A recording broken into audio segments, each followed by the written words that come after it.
Nah, pada kesempatan kali ini saya mau membacakan para artis-artis kita yang lahir spesial di tanggal 29 Februari yang 4 tahun sekali. Nah, ini saya mau membacakan artis yang Dea Imut. Dea Imut ini lahir tanggal 29 Februari tahun 1996 gitu loh.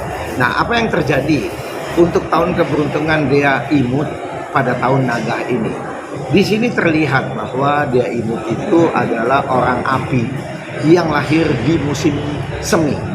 Makanya di bulan Februari ini kan kalau di negara iklim 4 musim, ini masih musim semi.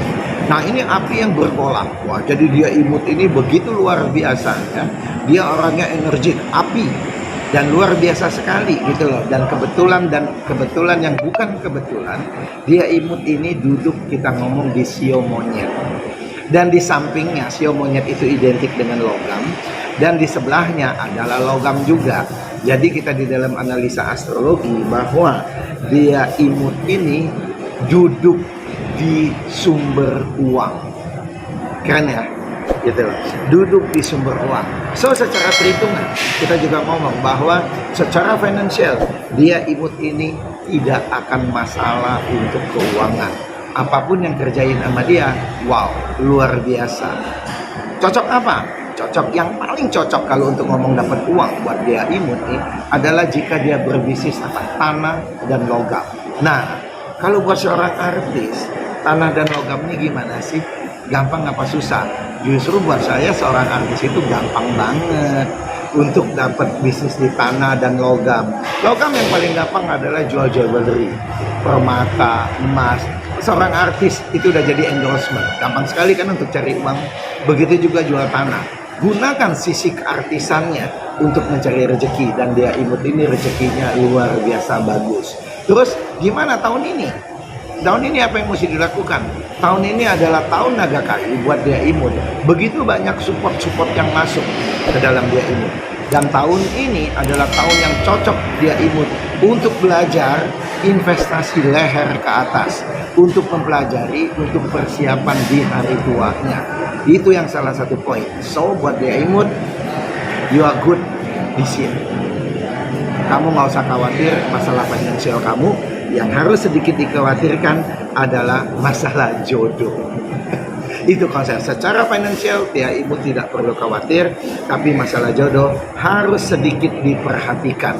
Hanya itu nasihat saya untuk melihat dari tanggal 29 April 1996. Oke, saya yang kedua mau membacakan artis Fera Feriska yang lahir tanggal 29 Februari juga, tapi tahun 84. Nah, ternyata ya, percaya nggak percaya, ini yang kedua. Saya lihat lagi ini, ternyata ini Fera Feriska juga duduk di duit, kiri kanannya uang.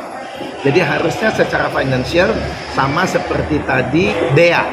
Ini duitnya berjibun gitu loh. Tapi di sini perbedaan yang terjadi adalah kalau Dea adalah orang api yang lahir di musim semi, sementara Fera Feriska ini adalah orang air yang lahir di musim semi, dan sekelilingnya dipenuhi dengan api. Apa yang terjadi teman-teman? Airnya itu kita bilang dalam kasana ini adalah air embun. Air embun dikelilingin dengan api.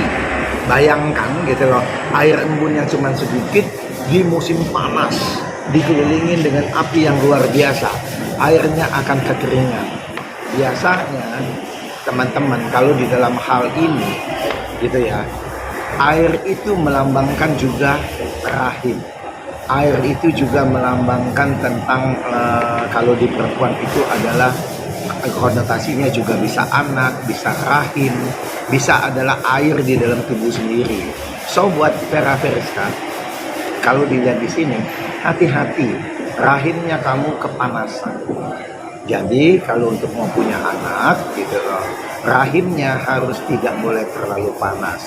Karena kenapa? Kalau rahim yang terlalu panas, sperma tidak akan subur dan akhirnya mati.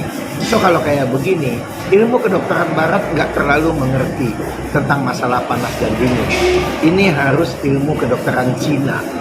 Jadi saya sarankan Fera Feriska, kalau punya masalah kandungan, ya sebaiknya pergi ke tabib Cina atau Sensei untuk melihat rahimnya kepanasan atau kekeringan atau cukup.